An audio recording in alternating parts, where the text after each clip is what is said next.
Rachel and I were high school sweethearts. We met through mutual friends and hit it off like a house on fire. Our weekends were spent hanging out, enjoying each other's company. Our first big stumbling block came after graduation. We were accepted into different colleges 4 hours away. Most relationships would phase out at this point, but we persevered, meeting up as often as possible. The summer of our final year, we were already making plans about the next steps in our journey together through life, where we'd like to live, how many children. We'd even named the dog we would have. After we graduated, I asked her to marry me. We were young, in love, and life was going just as planned. Rachel's bachelorette party was planned for 2 weeks before the wedding. The venue was set, the menu had been tasted, and guests had flights booked from various parts of the globe. On her way home from the party, she was taken from me. Some sick bastard put an end to the life we had dreamed of. The things he did to her was unspeakable. I was the first on the scene. The flashing blue lights sent waves of terror through my body. I already knew the inevitable was waiting for my arrival. That still didn't prepare me to see the woman I loved disfigured in such a vile manner. The tears engulfed my vision. I couldn't bring myself to look at her, but the police needed me to confirm her identity. Between the tears and the vomiting, I managed to tell them enough to bring her body to the morgue. I dropped to my knees, losing myself in the madness. The autopsy was expensive, but found no match for the DNA. Cameras in the area didn't show any clear pictures of her assailant. The funeral was a blur. People who should have been celebrating our marriage were now lining up to shake my hand and utter dreaded words. "I'm sorry for your loss." I spent the next 3 years just existing. A ghost of a man going through the motions expected of me. I spent my days at work, participating in the office conversations, but never actually taking in any information. The discussions about the new show on the TV or the latest scandal online, these meant nothing to me. Existence was meaningless. The fear of facing this life alone was crippling. I spent most nights in the fetal position, hoping for a release. The next few years I spent trying to track down Rachel's killer. I was adamant that the police never tried to find him. My beliefs were fueled by hours scrolling through the internet, plaguing my mind with the stories of conspiracies, forums of people who believed the world was run by lizards and our lives were not what we were led to believe. I got involved with some dangerous people, those who spread chaos through propaganda and influencing those whose minds were malleable. Through these groups I made connections, people who had access to power, but should never be put in these positions in the first place. I cornered my first target in an underground parking lot.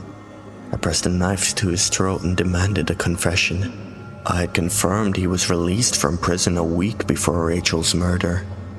He was in for charges of sexual assault and battery. I wore a black balaclava and covered my face with a hood. I saw him leave his car and make his way towards the stairs to his apartment block. The lights were dim as I crept along the shadows, out of sight behind the side of a large SUV. As he neared my position, I launched myself towards him, pinning him to the wall. His eyes were full of fear as the blade drew a trickle of blood. After questioning him relentlessly to no avail, I struck him hard in the jaw with the handle of the dagger, leaving him in a heap on the floor. His pants damp with urine from the fear for his life. I continued this routine on several more occasions, each time more intense than the next. I finally came to my senses after my encounter with my sixth victim of my deranged mind. A ragged young man, mid-20s, with the start of a September shadow visible on sections of his chin.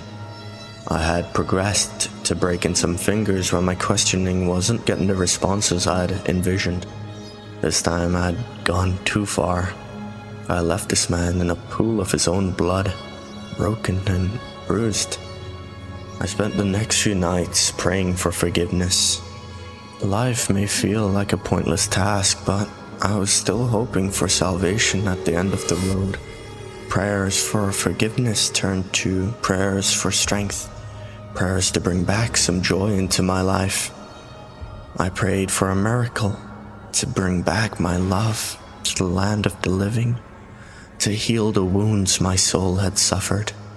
I continued in this vein for weeks, asking for some divine intervention to give me another chance at my life with Rachel. My prayers were unanswered. The feeling of loss started to consume me once more. Not feeling any remorse or kindness for the almighty powers of the universe, I fell into a dark place. My connections I made online directed me towards more occult methods. I dove into the art form of witchcraft and satanic rituals in hope of a trade, my soul for a second chance. I studied rituals and summoning in hopes of gaining access to one of the nights of hell. I spilt the blood of livestock and said words of power, but still no response. I scoured the forums for any information on a different method. I got in touch with so many so-called scholars of the cosmos, each with a nugget of information that would help me summon Arsgodan, a cosmic entity who may grant wishes to those who can complete his trial. I contacted a gentleman by the name of Martin Wallace, a published researcher into the entities beyond the cosmos, to give me some guidance into the task I plan to undertake. Not much is known about the cosmic creatures. Arsgodan, even less. Mark stroked his beard in thought. His hair had grayed years ago, but his beard still had a resemblance of black. I must stress the fact that one does not try to make contact with them lightly. Bringing them in our world may be detrimental to you. There are worse things in life than death. I would suffer an eternity of pain for a single moment with her, I said, stone-faced. I don't doubt your resolve, Connor, or your motives, but I don't think you can comprehend what you're trying to accomplish here.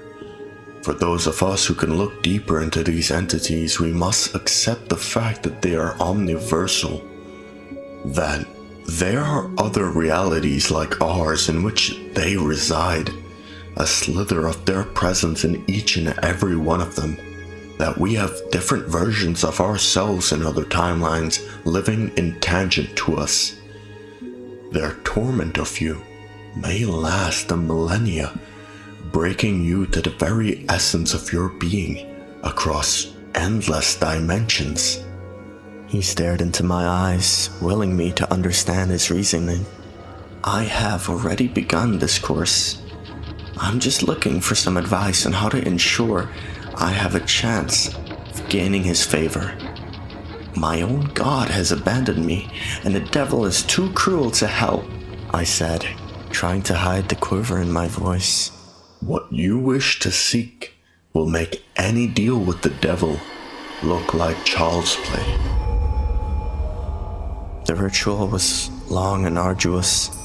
The things I've done have excluded me from any redemption. I have defiled all that is humane. I will not be disclosing the steps, as to do so would endanger each and every one of you that hears this. Once you know the steps, you will feel compelled to complete them. As the last task was complete, I called out to Arsgodan, asking him to grant my one wish, accepting what he may ask of me. I stood there on the edge of a cliff at the end of the world, staring out into the endless sea. I waited for some time with no sign of any otherworldly presence. As I turned to leave, defeated and full of shame, I noticed I could see a disturbance in the skyline above the horizon. The sea began to change color, first red, then green, followed by purple. RizoNightmares had made his presence known. My body began to quiver as the fear of impending doom overwhelmed me. My joints ached as they stiffened, frozen in place by pure, all-encompassing terror. The realization of what I had invited into this world, what I had brought upon humanity itself, made me sick to my stomach. The landscape merged into one. The once calm seas erupted into hundreds of pillars, rocketing towards the star-speckled sky. The vast emptiness of space seemed to siphon down from the heavens, filling the chasm of the now desolate ocean. Darkness kept coming, rising up the cliff face until I was surrounded by it. Billions of glittering lights on the black canvas of the realm of the gods forever drifting away. I was imprisoned in solitude, left to face my one true fear. After all I had done, my soul had been tarnished from the crimes I had committed. But I had done so to avoid this, to avoid the insufferable, forsaking existence that had befell on me. And yet, that was what I was facing. A lifetime of isolation, to relive my mistakes, to curse the gods who abandoned me in my time of need. I was submerged in grief, anxiety, and trepidation. I wished to end it all, to set me free of this prison. I floated there for eons, begging for release. Light rushed towards me, and I shielded my eyes with my arms. As they came into focus once more, I noticed I was looking at myself from ground level. My eyes had dislodged from their sockets. The sight was sickening as each iris's point of view shifted independently. My body began to dismantle and rebuild in shapes and patterns unfathomable to man. I could feel a presence overtake me. The words do not exist to describe the feeling of horror as every fiber in my body rearranged itself. The physical agony was only outweighed by the psychological torment I endured as my mind collapsed under the weight of incomprehension. My mind shattered as RizoNightmares tried to communicate with me. I experienced every painstaking death known to man for an eternity, and in an instant, all at once, he stripped me down to an atomic level, analyzing me like a scientist would analyze a petri dish full of bacteria. He rebuilt my consciousness in a way in which I could perceive his words and thought. Images and feelings were how we communicated. I can only describe it as forcing me to understand his meaning. He addressed me as the summoner of RizoNightmares. His title was RizoNightmares, the disruptor of existence, and I was his tether to this plane. I begged him to return my lost love to me. I put as much will behind my thoughts as possible. I flooded him with pictures of the two of us and the lives we envisioned.